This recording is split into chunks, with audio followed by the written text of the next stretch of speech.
Welcome once again to Train Tuesday. I'm your host, Jim Wiggin, and so glad to have you here with us, whether it be tonight or afternoon or morning, wherever you may be.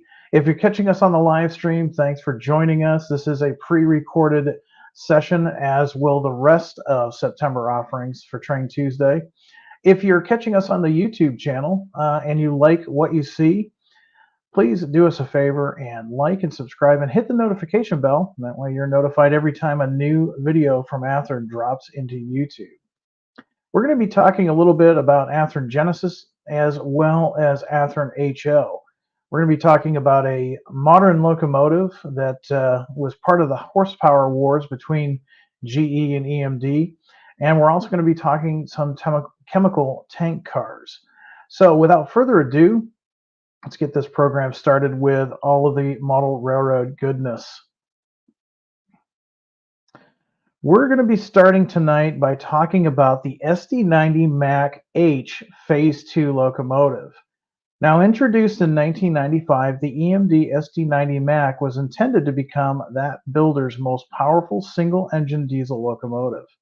The new locomotive was to use EMD's newly designed 265H prime mover featuring 6,000 horsepower. However, this engine was experiencing technical problems in development, which led to the first group of locomotives being delivered with the EMD 710G prime mover of 4,300 horsepower.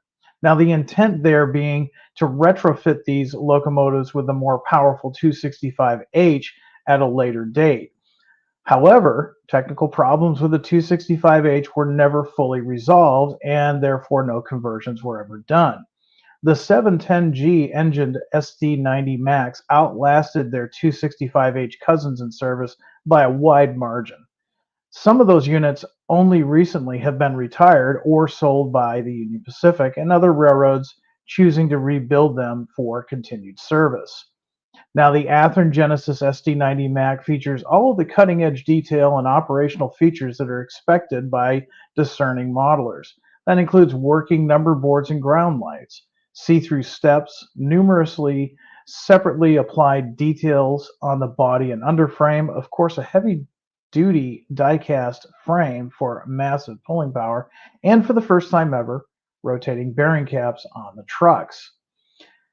Now, we're going to be offering a few different railroads here, as well as some other ones. Here we've got at the top of the page, you can see 8543. Now, this is a unique locomotive in that it was the only one that was repainted with the Union Pacific wings on the nose.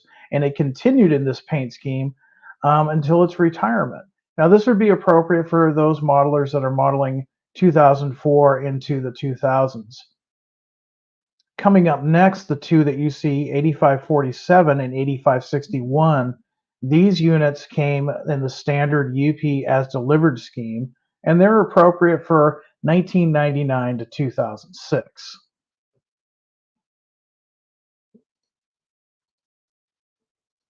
Now, coming up next, and I know what this is going to do to some of you guys, it torques you to no end, but again, we seem to have a lot of folks that do enjoy these. There's no gray area with legendary liveries. You either hate them or you love them. And we're going to be offering these. This is 8525 and 8557. Now, this is based on what if EMD was able to finally iron out the teething problems of the 265H prime mover? What if Union Pacific had kept them in service until the present day? These two units present the what might have been had UP's SD90 Mac H Phase 2 fleet survived in service until present day.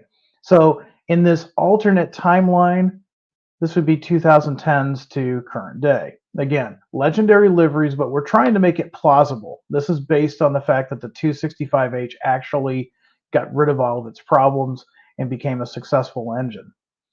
Now, the features on the legendary liveries that you see here, as well as the ones that we talked about previously, here's Union Pacific specific features just for these locomotives. These are all going to have an antenna dome on the cab roof per the prototype, blue flag holders on the engineer side of the cab nose. They will have a nose door but no window, cab side long style sunshades, and as delivered strut placement on the truck side frames. Now, Union Pacific was not the only one to order the SD90s. There was also a neighbor up north, the Canadian Pacific. Canadian Pacific rostered not too many of these. In fact, Canadian Pacific's 4 SD90 Mac H Phase 2s didn't last long at all on the roster, but numbers 9301 and 9303 that you see here, they survived long enough to have their frame striping modified to the solid white. Now, they continued in service this way until their retirement and eventual scrapping in the early 2010s. So these are the two that we're offering under the Canadian Pacific banner. These as well will have Canadian Pacific specific details. So these are both going to include cab side rain gutters in place of sunshades. There won't be a blue flag holder on the engineer side of the cab. They will also have raised walkway grates for snow service. They will have CP specific roof antennas. Here's a detail that's important: air dryer with relocated fuel tank bracket on the engineer side corner of the fuel tank, and this is per the CP prototype. CP specific MU receptacle locations, and this will have a nose door with the window. So you CP fans of the early 2000s, here's an excuse to have a rather unique locomotive on your roster. Coming up, we've got more legendary liveries for you. Now, these we wanted to do a little bit differently. Here we've got EMDX 9600 and EMDX 9601. Again, we're trying to make this plausible. EMD rostered 2 SD90 Mac H Phase 2 demonstrators, and they were probably more accurately described as test beds. GM90 and GM91. Now, both units were painted in a solid white scheme that, while functional, wasn't as eye-catching as some of the prior demonstrator schemes. Now, what if EMD had built another pair of demonstrators and dressed them up with a bit more flair? And this is our take on how they may have looked. So, obviously based on earlier paint schemes that EMD had done, but applied to a more recent locomotive. And again, this is legendary liveries. So you can either choose to dislike it and move on, or if you want to add one of these to your roster and have a what if session, you can definitely do that. We just wanted to make this a little bit more plausible than just applying paint to a locomotive. Now, the features on the EMDX locomotives: the demonstrator units will have 3 fans on the radiator housing, unlike on the prototype, which had 2 fans. They will have a nose door with window. They will have demonstrator-specific fuel tanks and pilot-mounted ditch lights. Now, talking about the features of the SD90 Mac H Phase 2, there's numerous features. In fact, if you want to see the complete list of features, please go to athearn.com and look up the SD90 under the New Announcements tab for this month. Now, this is just a small amount of details that are included on this locomotive. Etched see-through steps, lit number boards with truck lights, sander lines, coupler cut levers, full cab interior, walkway tread, windshield wipers, wire grab irons. DCC ready versions include a quick plug-and-play technology with the 21-pin NEM connector, detailed fuel tank with fuel fillers, fuel gauges, and breather pipes. And believe it or not, minimum radius on these is 18 inches. However, we do recommend a minimum radius of 22, but if you really absolutely have to run this on an 18-inch radius, you can do it. MSRP, and keep in mind, this is MSRP, contact your dealer for your price. If you go for the DCC ready versions, they're going to be $249.99. If you go with DCC and sound, which includes the Soundtrack Tsunami 2 decoder, they're $349.99. So there you have it. A rather unique locomotive. It didn't really last long. It was more of the late 90s into the 2000s. But if you're modeling this era and you're modeling one of those railroads, or even if you're not modeling one of these railroads, you can justify picking up one of these for your roster and adding one of those demonstrator units. Coming up next, this is an all-new model for us. This is the Athearn Genesis EMD SD89 Mac diesel locomotive. Now, EMD has built many well-known and iconic locomotives such as the GP7 and the SD40-2. Through its history, EMD has also designed many models that never left the drafting board, with notable examples being the SD30, the GP50T, and the DD40A.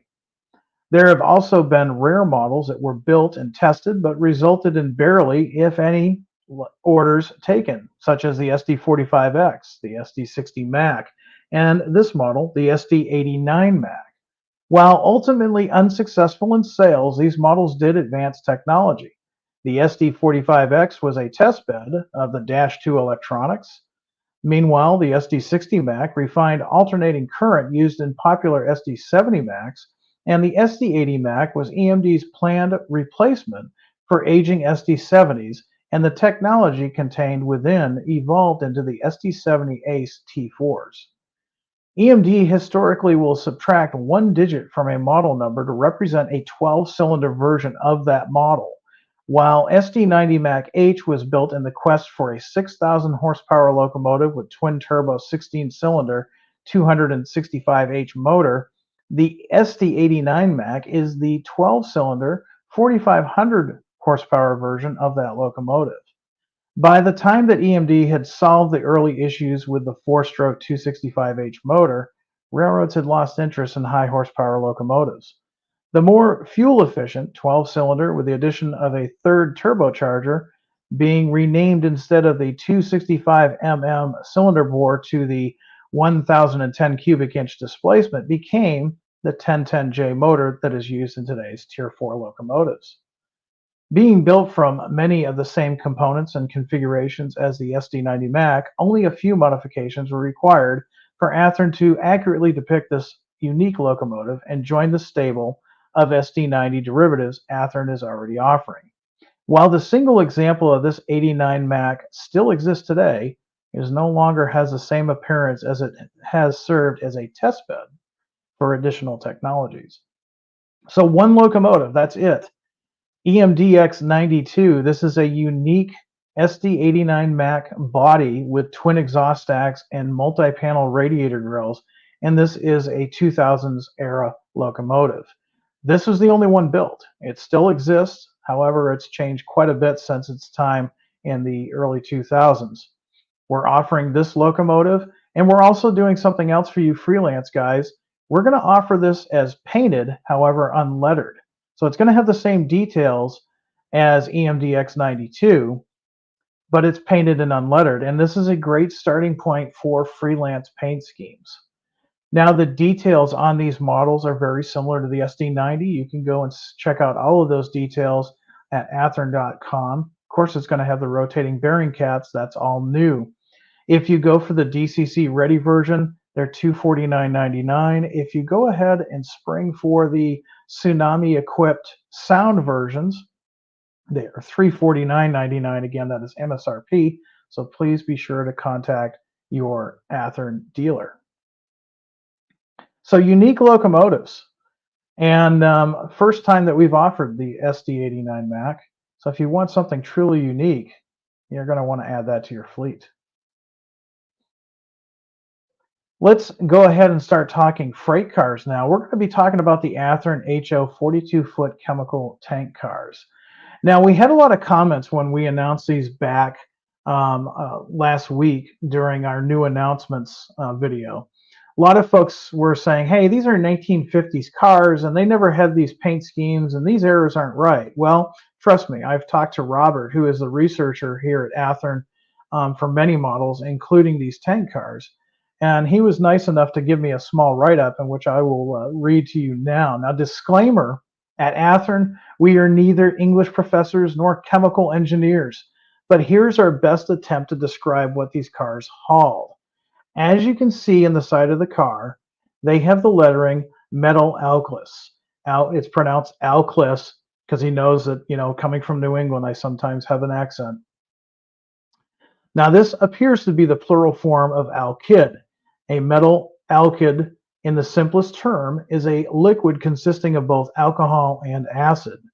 Both ingredients can be damaging to human skin. For that reason, the cars carry the information harmful to flesh, treat as a chemical burn, Contacts react violently with water. Use dry chemical to extinguish cargo fire. Avoid water. Those are some of the markings that some of these cars are going to have. Not all of them, of course, because you'll see there's one that's carrying something a little sweeter than that. But those are the details that are going to be applied to these tank cars.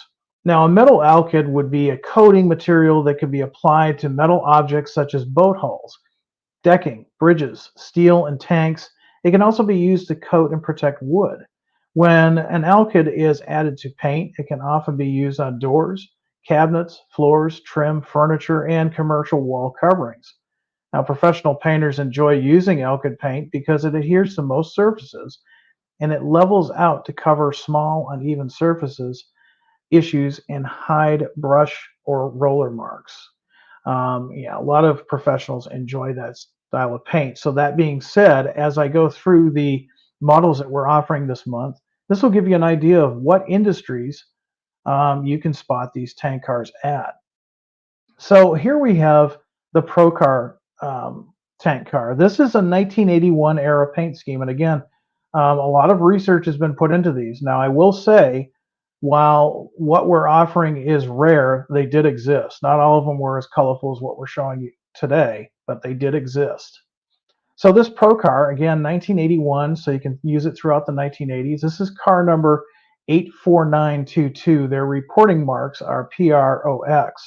We're offering this single car that you see here, as well as an additional single car, and that car number is 84925. On top of that, we are offering a 4-pack of these cars, so you can get a Procar 4-pack, which will include car numbers 84928, 84931, 84936, and 84943.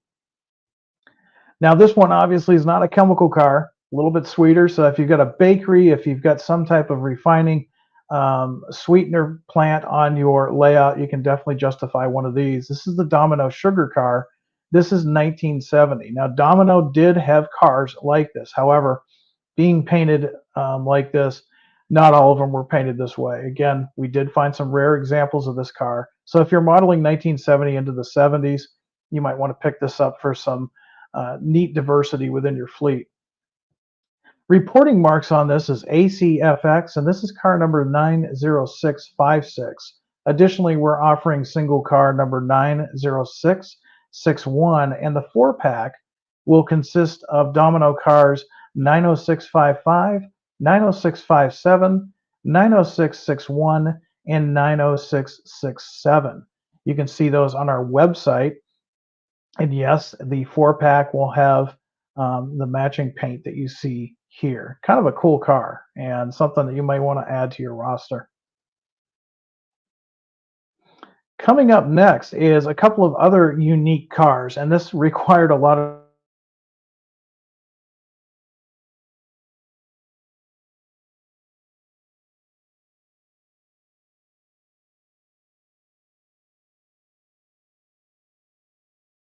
four as an additional single, and the 4-pack will include cars 82532, 82534, 83492, and 83496. A lot of research was found on this guy here, but yes, this did exist at one time. It's definitely a colorful car. And speaking of colorful cars, coming up next is Hooker Chemicals. Now, this one required quite a bit of digging. And to our researchers' knowledge, not only has Ather not done this particular car before, but he couldn't find evidence of any other manufacturer making this particular car. It seems to be a very short-lived paint scheme, but this is based on a paint scheme that we found from 1967. Now, their reporting marks is HCPX, and this is car number 1189. We'll follow that up with another single car in the same paint scheme, 1191. Additionally, the 4-pack will include car numbers 1195, 1198, 1202, and 1206. Coming up next, another pair of unique models for you to consider. First one there is Crystal Car Line. This was another one that was real hard to find some good pictures of. This was a 1967 on up era car, so you can definitely use it into the 1970s. They're reporting marks as CCLX, and this is car number 3086. We're also going to offer a single version of this car as 3088, and the 4-pack will include car numbers 3092, 3095, and 3099, as well as 3103. The last one that you see there, the more plain car, is a 1955 era car. And this is what a lot of you were used to seeing, this type of framed tank car with more of a solid paint scheme. This is American Car and Foundry, and again, 1955, so good for you transition modelers. Their reporting marks are ACFX, and this is car number 6984. It's being offered as a single. Now, don't worry, we are offering this American Car and Foundry in a multi-pack, but we're doing something a little bit different. At the top of your screen, you can see the additional single that we're offering. This is American Car and Foundry car number 6986. But then we're going to go to the 90s, believe it or not. Now, I did talk to Robert, our researcher, and he said that the build date on these cars was 1990. So a little bit different from what we were used to seeing with the earlier paint scheme. This is kind of a swoosh paint scheme. It's really an eye attracting scheme. This is American Car and Foundry, and this is the 4-pack that you can add to your roster if you're modeling the 1990s. Now they're going to include car numbers 73868, 73869, 73871, and 73872. So definitely adding those guys to your fleet would add some colorful diversity. Really neat. Again, not real popular. Robert had to do a lot of digging to come up with some really unique paint schemes.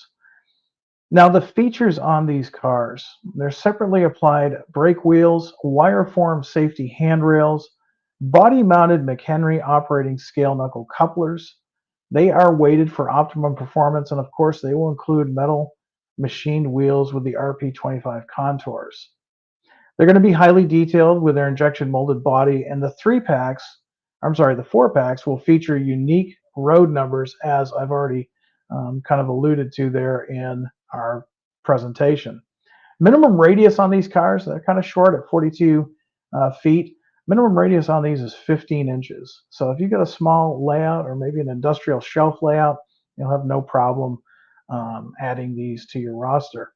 Individual cost on the tank cars is $34.99. If you go for the 4-pack, they're $124.99. Again, keep in mind this is MSRP, so you're going to want to contact your dealer. Speaking of contacting your dealer, we're going a little bit later on September releases, so you have until Friday, October 6th, to place your pre-orders on what we've talked about here so far.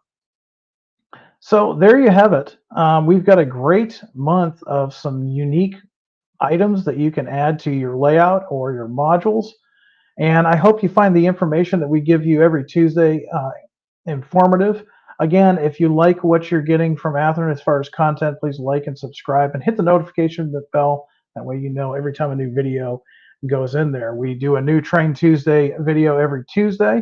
Once a month we do a new announcements video, and keep an eye on our social media because you never know when we're going to do an Athearn Extra. Now, an Athearn Extra talks about the models, the prototypes, and the many people behind those models and prototypes. And it's usually an hour-long interactive video where you get to participate in the show. Until next time, everyone, I hope you enjoy your day. Get out there, do some modeling, be kind to others, and above all, high greens. Take care, everyone.